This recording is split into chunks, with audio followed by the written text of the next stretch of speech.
My name is Michael Turner, a 42-year-old architect who always found peace in the soil beneath my hands.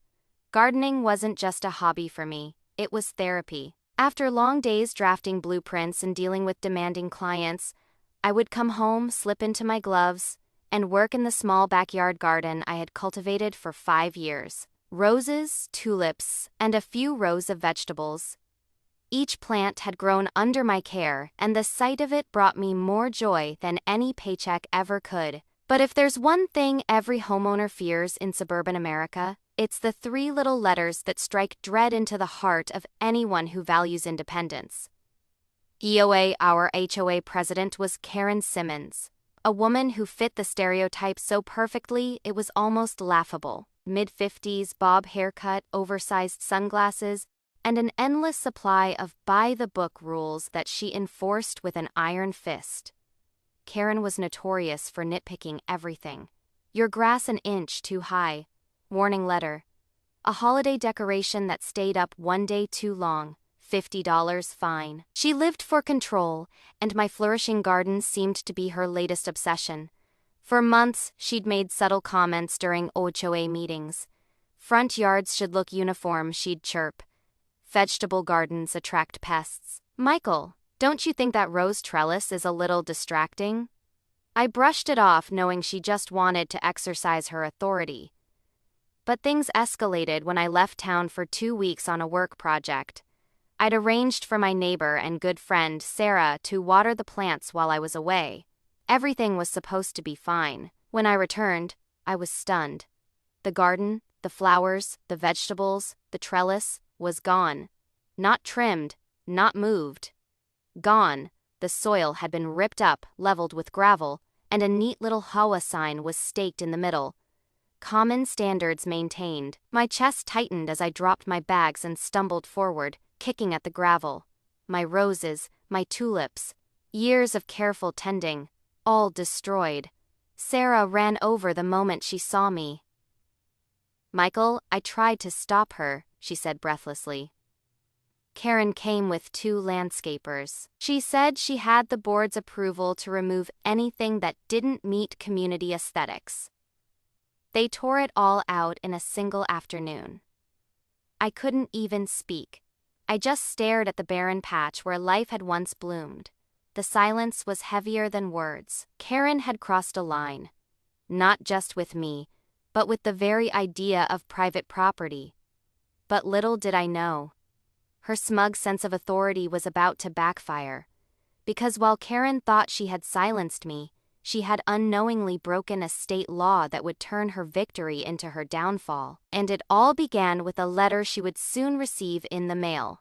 I barely slept that night. Every time I closed my eyes, I saw the empty patch where my garden had been.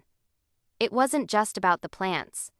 It was about control, about Karen believing she had the right to bulldoze years of my work, because it didn't fit her vision of perfection. By morning, anger had burned away my shock, and I was ready to act. The first step was documentation. I walked through my yard with my phone, taking pictures of the bare soil, the scattered gravel, and even the discarded roots that still peeked out from beneath the surface. I dug out my old photos too, lush shots of roses in bloom, neat rows of tomatoes, and the arching trellis that once stood proudly by the fence. Next, I went to see Sarah. She looked exhausted, but determined. Michael, I'll back you up, she said firmly. I told Karen she had no right, but she waved some papers at me and claimed it was board authorized. I know for a fact no one else voted on it. That was the thing about Karen. She thrived on intimidation. Most neighbors just rolled over and let her have her way. But I wasn't about to. I started digging. This time not in soil, but in laws. A few hours of research later, I struck gold. Our state had a homeowner's right to garden act passed just 3 years earlier. It specifically protected residents' rights to grow flowers, vegetables, and even install small structures, so long as they didn't obstruct sidewalks or violate health codes. HOS could suggest guidelines, but they couldn't outright destroy or ban gardens. And Karen had done exactly that. Fueled by this discovery, I called the county's housing authority. After explaining the situation and emailing my photos, they confirmed what I already suspected. Karen had violated state law, not just HOA policy, actual law. The officer on the line even sounded a little amused when I told him about the gravel and the sign she'd posted. "She really put a sign in your yard after tearing it out." He chuckled. "That's going to look great in the report." I almost smiled for the first time since I'd returned.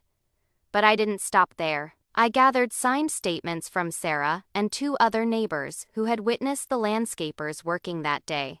One even overheard Karen bragging, "The garden had to go. Michael will thank me later." That single line would turn out to be damning. Within a week, a formal complaint was filed, and Karen was served notice. I wasn't there when she opened the envelope, but I imagined the color drained from her face. The notice explained that the HOA's actions constituted a direct violation of the State Gardening Protection Act, and that she, as acting president who authorized the destruction, could be held personally liable for damages and fines.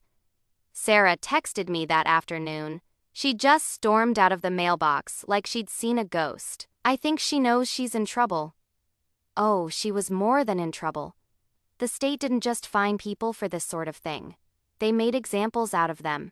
And Karen Simmons, queen of control, ruler of the HOA, was about to learn what it felt like to lose power. The next HOA meeting was one for the history books.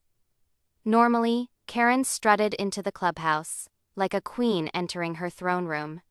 Heels clicking on the polished floor, binder of rules in hand.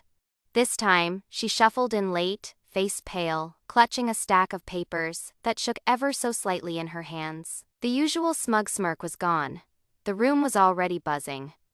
Word spread quickly in our neighborhood, and nearly every homeowner had heard about the complaint I filed. People leaned in close, whispering, "Did you hear? The HOA could get fined." Karen's finally getting what she deserves. I sat near the front, calm, collected.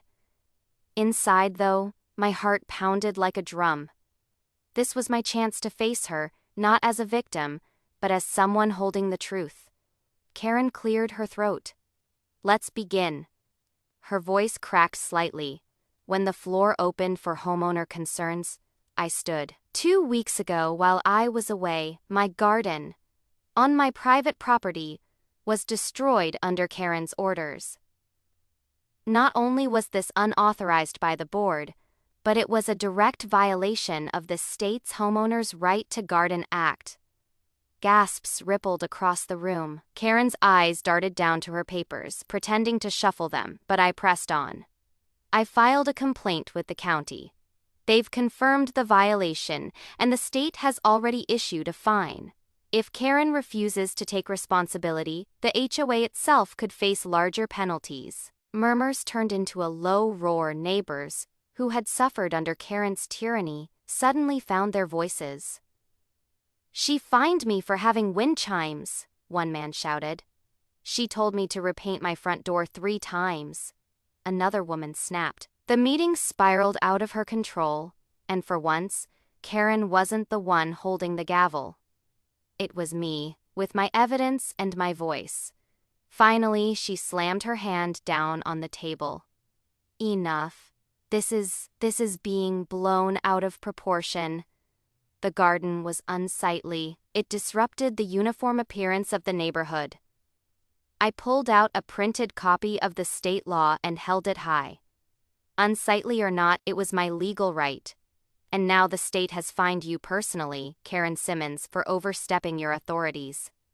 Silence fell like a curtain. All eyes turned to her, waiting for her reaction. Her lips trembled as she tried to form words, but none came. The mighty HOA president had finally been cornered. One board member, usually her loyal ally, spoke up quietly. "Karen, you didn't tell us you authorized this on your own. You never asked for a vote." Her face crumbled. I was just trying to maintain standards." But no one was buying it anymore. The board voted that night to strip Karen of her unilateral decision, making powers, pending further review. She was still president on paper, but her authority had been gutted, and the cherry on top, the HOA agreed to reimburse me for the damages and cover the cost of replanting my garden. As the meeting adjourned, I caught Karen's eye. For the first time, she looked small, defeated. But I wasn't done yet, because while the fine and the HOA's decision had stung, Karen still had to face the full weight of the state's enforcement process. And that, I knew, would break her completely. A few weeks later, the letter arrived. Thick, official, stamped with the state seal. I didn't even have to open it to know what it meant, but I did anyway, savoring every word. The State Housing Authority had completed their investigation. Their conclusion was blunt. Karen Simmons, acting HOA president, had unlawfully destroyed private property in direct violation of the Homeowners' Right to Garden Act. Her penalty? A $15,000 fine. Personally, not through HOA funds. On top of that, she was ordered to compensate me directly for the cost of re-establishing my garden, plus damages for emotional distress. And the state's final note cut deeper than any financial blow. Further infractions may result in permanent removal from any homeowners association leadership position. Karen's reign was officially over. The day she received the notice, I was outside with Sarah, replanting the first row of roses. We saw her stagger out of her house, the envelope clutched in her trembling hands. She froze in her driveway, staring at the paper as if it had just sentenced her to exile. The color drained from her face. For once, there was no shouting, no finger pointing, no smug commands, just silence. Sarah nudged me. She looks like she's seen a ghost. Word spread faster than wildfire. By evening, half the neighborhood knew about the fine. And for once, instead of fear, the community buzzed with relief. People who had endured Karen's nitpicking for years smiled as they passed me on their walks. One man even raised a glass from his porch and shouted, "Here's to Michael and his garden." The board acted quickly. In an emergency session, they voted to remove Karen as HOA permanently. She tried to protest, but the evidence, the fine, and the sheer weight of the community against her left her with no ground to stand on. Her throne had crumbled. As for me, I poured my heart back into rebuilding the garden. With Sarah's help and a few unexpected volunteers from the neighborhood, we planted roses, tulips, and even a new trellis, stronger than before. Children helped scatter seeds, couples dropped by with pots of herbs, and for the first time in years, our neighborhood felt united. The garden wasn't just mine anymore. It had become a symbol. A reminder that one person's bullying control couldn't outweigh the rights of the many. That even against an HOA tyrant, the law still mattered. Weeks later, as I watered the young plants, I caught sight of Karen's house. The blinds were drawn, her once perfectly manicured lawn now slightly overgrown. The woman who once ruled every detail of our lives now hid from the very neighbors she used to control. Sarah walked up, smiling at the sight of the fresh blooms.